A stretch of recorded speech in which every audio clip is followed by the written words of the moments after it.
नमस्कार, स्वागत है आपका द फोर्थ स्टेट यूट्यूब मंच पर। मेरा नाम है रविंद्र सिंह शोरान और हमारे साथ जुड़ गए हैं अभिजीत रॉय चौधरी, देश के जाने-माने वरिष्ठ सम्मानित पत्रकार, कई साल से संसद कवर कर रहे हैं, दशकों से कवर कर रहे हैं। एक इंटरेस्टिंग अपडेट है सर, 3 सप्ताह का वक़्त बीत गया है संसद के इस मॉनसून सत्र का, लेकिन हम्म, ये नहीं पता है कि ये जो बागी सांसद तृणमूल कांग्रेस के थे, इनकी पार्टी कौन-सी? अभी तक पता ही नहीं है। सदन के बाहर तो ये है एनसीपीआई के, प्रधानमंत्री इनको मंगल मिलन में बुलाते हैं एनसीपीआई के तौर पे, लेकिन सदन के भीतर ये तृणमूल कांग्रेस के हैं। आज जो भी सवालों क्वेश्चन ये लोग लिख के भेज रहे हैं, उसमें तृणमूल कांग्रेस के नाम पर भेज रहे हैं। सदन में इनको समय जो मिलता नहीं है, मिलेगा तो तृणमूल कांग्रेस के नाम पे। तो ये विचित्र कहानी है। इनका भविष्य अधर में लटका हुआ है। दादा से जानेंगे इनका क्या फ्यूचर है, क्या प्रेजेंट है। दादा नमस्कार, बहुत बहुत स्वागत है। हाँ, नमस्कार रविंद्र। दादा हाँ, ये बहुत कहानी ही को समझा विचित्र दीजिए, एक परिस्थिति में सांसद है। दो पार्टी कैसे हो गया?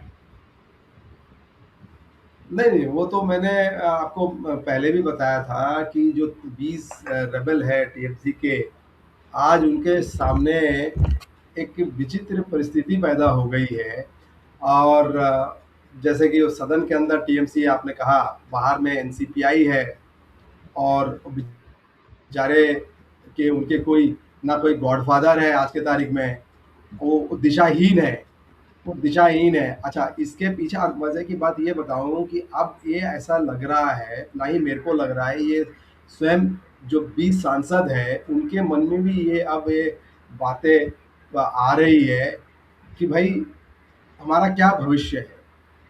और अच्छा, दूसरी बात ये भी बताऊँ आपको, मुझे भी लग रहा है कि बीजेपी ने जो इतना बड़ा दांव खेला उनके ऊपर, अब उनको भी ये जो है भारी पड़ने लगा है।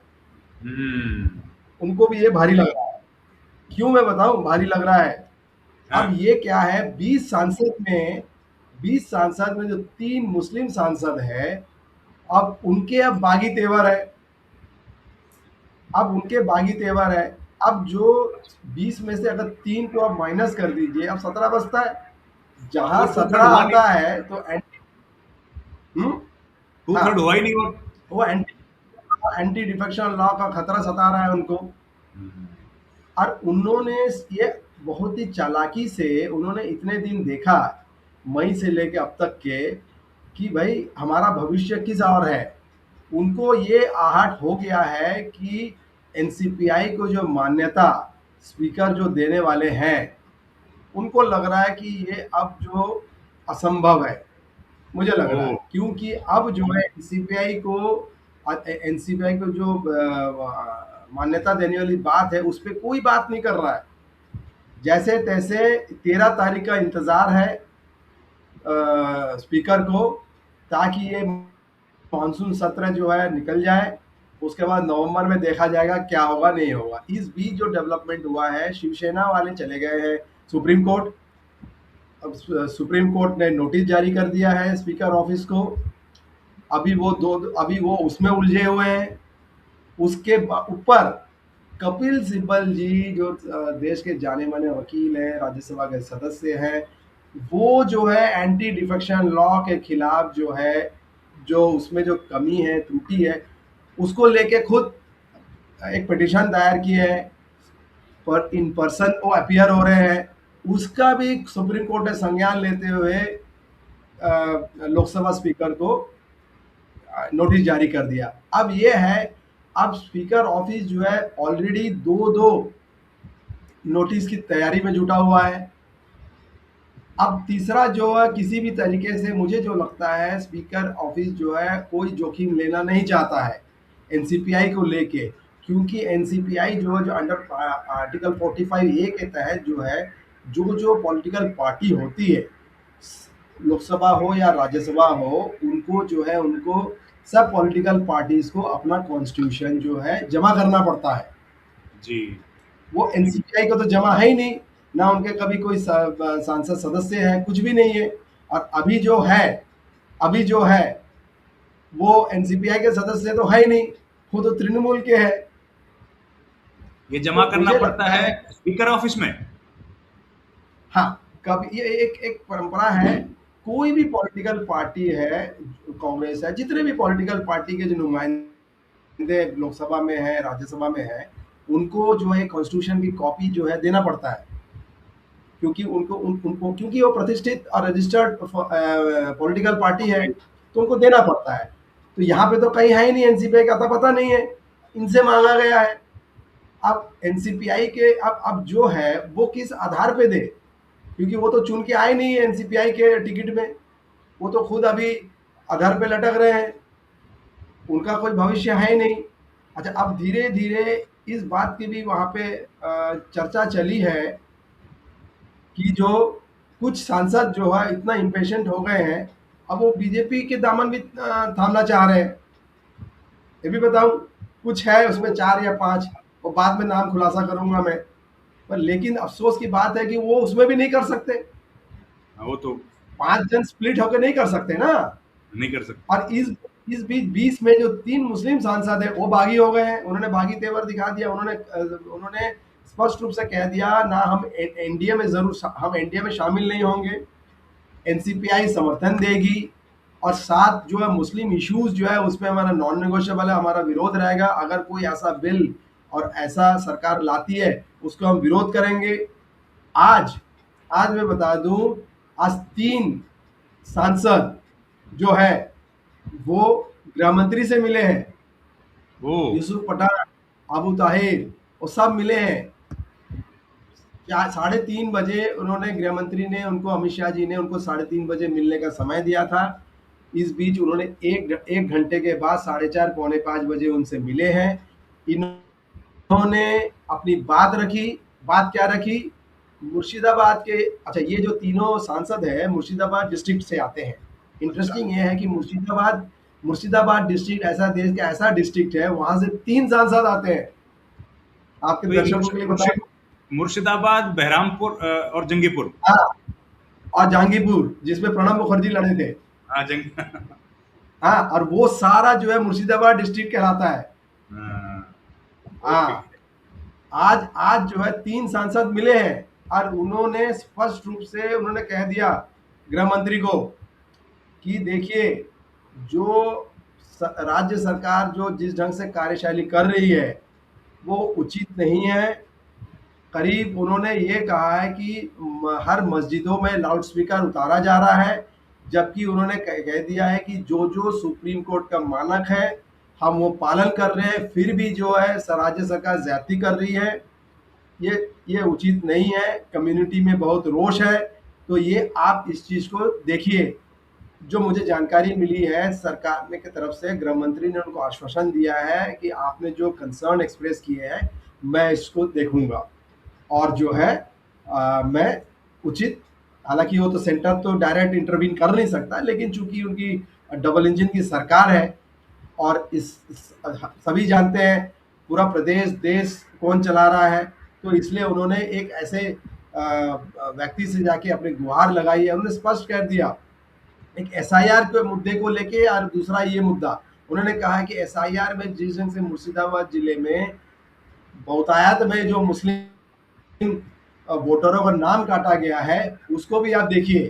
तो ये 2 फरियाद लेके 3 सांसद गए थे, और मजे की बात क्या, वो गए तो थे एक बागी के रूप में, क्योंकि हाँ, अगर अगर कोई कोई प्रतिनिधि दल जा रहा है, उनका जो नेता है सुदीप बंदोपाध्याय, उनके नेतृत्व में जाना चाहिए। ना उनकी जानकारी में है, इन्होंने अपना एक गुट बना लिया और अपने प्रेशर गुट बना के वो चले गए, यार मिल के आ गए हैं। और उन्होंने स्पष्ट रूप से कह दिया कि अगर हम एनसीपीआई में हैं, ना हम एनडीए में शामिल होंगे, ना बीजेपी में हम कोई मीटिंग बुलाएंगे हम जाएंगे, ना एनडीए कोई मीटिंग बुलाती हम उसके पे जाएंगे। तो कुल मिला के उनके बागी तेवर से जो सो कॉल्ड एनसीपीआई जो है वो भी लड़खड़ा रही है, और उनके ऊपर और प्रेशर हो गया कि भाई 20 में से अगर 3 निकल जाएंगे तो क्या होगा हमारा। तो कुल मिला के मुझे लगता है कि जो बीजेपी ने ये जो पूरा एक षड्यंत्र रचा था, उनको ये बैकफायर कर रहा है। राइट। तो ये सायोनिक घोष, और आखिरी सवाल दादा, इनका क्या होगा? सायोनिक घोष तो रील बना रही है आजकल।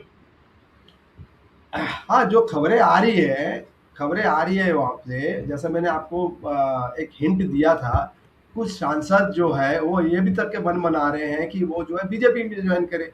लेकिन सवाल ये है कि उनको ये बुद्धि दे कौन रहा है कि भाई अगर आप कैसे कर सकते हो, आप कैसे कर सकते हो, आप बिल्कुल नहीं जा सकते उनके पास। मुझे लगता है बीजेपी और सरकार जो ये चाहती है कि ऐसा एक माहौल बने ताकि खुद पे खुद जो है वो इस्तीफा दे दें, सही बात। ताकि एक बीजेपी के लिए एक राहत की बात हो। स्पीकर ऑफिस भी जो है, जो एक उनको मान्यता देने वाली बात है, उससे भी वो बच सकते हैं। और जो है फिर 6 महीने बाद चुनाव होंगे, फिर उसके बाद देखा जाएगा किसको टिकट मिलता है, कौन जीत के आता है, ये सब तमाम भविष्य गर्भ में है। लेकिन आज के स्थिति में मुझे लगता है कि जितना एनसीपीआई में परेशानी है, उससे डबल परेशानी जो है सरकार में है।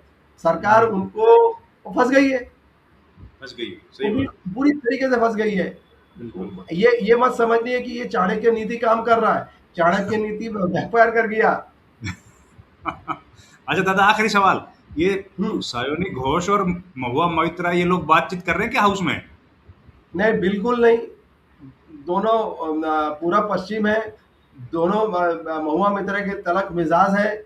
वो किसी भी तरह के, जब जब उनको मौका मिलता है वो जो है उनको ये नहीं छोड़ती है कि भैया तंज ये कसते बागी है। हाँ, ये बागी है, ये वादा खिलाफी करे हैं। तो उसमें कोई भी, अब जो इतनी कटुता बढ़ गई है सदन के अंदर, तो कोई भी, मैं देखता हूँ कि कुछ जो सांसद है जो कॉरिडोर में, कुछ जो एक सम्मानी है, काकुली जी बहुत बड़ी सम्मानी है, वो प्रबुद्ध वर्ग से आती है, उनके बगल में जो 8 जो सांसद हैं वो निकल जाते हैं एक दूसरे को, जो अभी तक के जो इतने संबंध था एक प्रकार से इतनी दुश्मनी में बदल गया है, एक दूसरे के परछाई से भी दूर रहते हैं। तो पूरी तरीके से 20 जो सांसद है, आज इतनी परिस्थिति उनकी खराब बन गई है, वो जा नहीं सकते हैं। सुदीप बंदोपाध्याय पिछले दिनों में पता चला कि उन्होंने प्रधानमंत्री से मिले, प्रधानमंत्री से सुदीप बंदोपाध्याय मिले।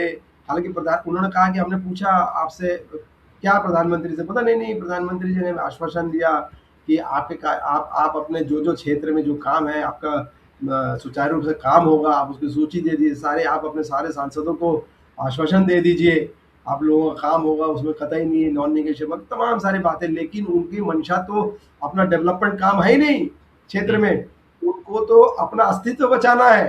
भाई आप एनसीपीआई के तले आप हमें लेके तो आए हैं, आप ही लेके आए ना, तो सही आप बात। इसे हमें मान्यता दिलवाइए और हमें जो है इस जो दुर्गम परिस्थिति है हमारे सामने, उससे आप हमें उभारिए। हम्म। ये है उनकी फरियाद। तो वो तो फरियाद ले लेके घूम रहे हैं। पिछले दिनों हमने देखा शुभेंदु अधिकारी आए थे, विशेष रूप से ये 20 सांसद जो है उनसे मिलने आए थे। उन्होंने बोंगो भवन में एक मीटिंग बुलाई, 20 सांसद गए वहां पे, भूपेंद्र यादव जी गए, निशिकांत दुबे गए। नतीजा क्या निकला? कुछ नहीं, कुछ नहीं है। सिर्फ वो आए, उनको लंचन मीटिंग दिए, एक झूठा आश्वासन थमा दिए और वो चले गए। हालत खराब है दादा। चलिए, नहीं इंटरेस्टिंग नहीं, रहेगा देखना। हालत हालत सिर्फ बागियों की खराब नहीं है, मैं बार बार बोल रहा हूँ। हालत जिसके लिए वो लेकर आए थे, अगर आप मेरे को बताइए उसमें से 20 में से अगर 3 डिलिमिटेशन के खिलाफ वोट डाल देते हैं, तो क्या होगा? सरकार का पूरा गणित, अंकगणित तो वैसे ही वो कमजोर है सही। और उनकी फजीयत हो जाएगी। तो मुझे लगता है कि डिलिमिटेशन वगैरह कुछ नहीं आएगा। सरकार के पास अंगणित है ही नहीं। सरकार जो कोशिश कर रही है उसमें विफल है। और कुल मिला के ये जो संसद सत्र जो चल रहा है और जो महत्वपूर्ण बिल है उस पर चर्चा हो नहीं रहा है, बड़ी अफसोस की बात है। हमने देखा, पूरा देश सबने देखा क्या हुआ। अच्छा, और एक बताओ, जिस बिल के लेके ये बिल पास किए उसमें क्या हुआ? टीएमसी के सदन के नेता तो अभिषेक बनर्जी है। हम्म। अभिषेक बनर्जी, महुआ मित्रा और भी उनके जो लीडर थे, उन्होंने अपना भाषण दिया। इस बीच जो है 20 जो है बाकी, उनमें भी कोई बैक बेंचर को उन्होंने दिया, उससे भी वो खफा है कि भाई हम तो 20 है, हमें क्यों नहीं मौका मिला? उनको कौन बताए कि भैया तुम तो तृणमूल के अंडर हो, तुम्हारा नेता तो अभिषेक बनर्जी है। वो डिसाइड इसमें करेगा। इसमें ना स्पीकर कुछ कर सकता है, क्योंकि पार्टी का तहत वो तो पार्टी का नेता ही करेगा ना। हाँ, सिर्फ बिल्कुल, क्वेश्चन आप बिल्कुल पूछ सही सकते बोल हैं, आप जीरो आवर और किस विषय पे बोलना है वो तो पार्टी तय करती है। बिल्कुल, बिल्कुल। तो इंटरेस्टिंग है दादा, आपने समय दिया, बहुत धन्यवाद, ये काफ़ी महत्वपूर्ण जानकारी दी। थैंक यू वेरी मच दादा, थैंक यू सर। हाँ, थैंक यू, थैंक यू।